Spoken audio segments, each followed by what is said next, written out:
Okay, oda ilitoka Chunya mkoa wa Mbeya. Ikabidi tuiandae kwa haraka haraka ili tukaikabidhi kwa brother private yupo kule Chunya. Baada ya maandalizi yote ya kwanza ujenzi wa skeleton na hatimaye skeleton ikakamilika. Hapo skeleton tumeshaivisha bodi yetu, na baada ya hapo kipengele ambacho kinafuata ni kipengele cha wiring. Kwa hiyo tutaifanyia wiring.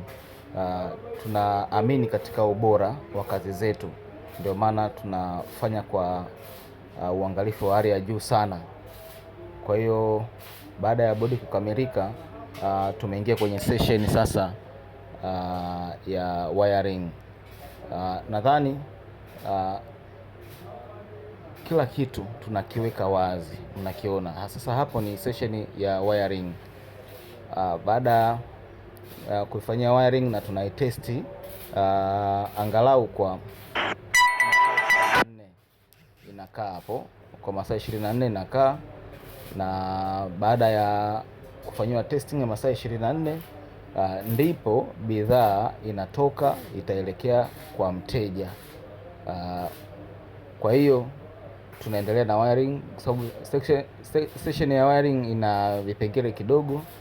Kwa hiyo baada ya kumaliza vipengele vyote vya wiring, tutaifanyia na finishing ya mwisho kabisa. Baada ya hapo sasa itaingia kwenye testing. Unaona tunaendelea na hiyo wiring, na sasa wiring yetu imekamilika na mashine yetu pia imeshakamilika kwa 100%. Inaingia kwenye testing. Sasa baada ya kuitesti au kwa Kiswahili tunasema baada ya kufanyia majaribio kwa ndani ya masaa 24, tunachukua mashine, tunaiandaa, mzigo unaandaliwa na kupeleka katika cargo au basi ambazo zinaelekea hiyo sehemu. Nadhani mnaiona vizuri, ni mayai 264 ikiwa na hatching ya mayai 200. Hii ni order, special order au order maalum kwa mteja ambaye aliomba tukamtengenezea incubator ya aina hiyo. Sasa baada ya testing kila kitu kipo sahihi, nadhani muda sio mrefu tutaipeleka katika mabasi, na safari hii tuliamua kutumia usafiri wa mabasi kwa sababu oda ilikuja iende kwa njia ya mabasi. Sasa safari hii tumeamua kusafirishia mizigo yetu na basi kampuni ya Mbepo. Hawa jamaa wako vizuri sana katika usafirishaji. Kwa hiyo Mbepo walitufikishia mzigo wetu Mbeya mjini, na hatimaye tukachukua usafiri mwingine kupeleka kule Chunya Makata Ng'ombe. Kama hivyo mnavyoona sasa. Sasa hapa kidogo tulikuwa tunaangalia na mandhari mazuri ya jiji la Mbeya. Hapo kiwa juu kwenye highest moja inaitwa Katewele. Uelekeo hapa ni Chunya Makata Ng'ombe. Kwa hiyo tulijifunza mambo mengi sana. Hiyo ni asubuhi kabisa, asubuhi njema yenye furaha kabisa. Yani unajua unaposafiri unajifunza mambo mengi sana, na safari iliendelea hivyo, na kwa sababu tusafiri usiku kucha, na hatimaye sasa tumeingia Makata Ng'ombe.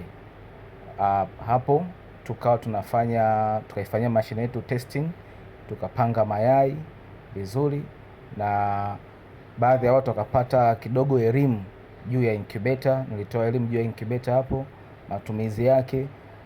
Sasa usisite, hata kama ufahamu incubator inafanyaje kazi, sisi unaweza ukatuita ukalipia gharama kidogo, tukafika hadi kwako, tukakupa maelekezo nini ufanye ili upate mafanikio ya kupata vifaranga wengi. Sababu kununua incubator ni jambo moja, lakini kupata vifaranga ni jambo lingine. Unaona? Kwa hiyo kuna maelekezo ambayo unaweza ukapata na ushauri kuhusiana mazingira ambayo wewe upo, ili yakuletee mafanikio mazuri ya kupata hivyo vifaranga. Sababu uwekezaji unahitaji gharama kidogo. Kwa unapowekeza pesa, tunahitaji kwamba unapowekeza pesa tunahitaji kwamba pesa irudi kidogo kidogo, lakini mwisho wa siku utaweza kuona mafanikio makubwa zaidi katika uwekezaji ambao umeufanya. Kwa hiyo nitoe ushauri kwamba kwetu hata kama hujui incubator matumizi yake, sisi tutakuelekeza na utaweza kuiendesha hiyo incubator yako. Lakini baadhi ya hapo nilijifunza kuhusiana na madini, huko wanachimba dhahabu. Kwa hiyo hayo ni makarasha, nadhani watu wa uchimbaji wanaelewa nini ninachokizungumza. Kuna mambo mengi sana. Kwa hiyo safari yetu ilikuwa ni nzuri, yenye mafanikio, na Mungu alinibariki sana kupitia safari hii. Sasa tukaanza kujiandaa kurudi Dar es Salaam. Karibuni sana Wilson GMT Enterprises kwa bidhaa bora za incubator na solar backup machine. Karibuni sana, tupo Ubungo Riverside.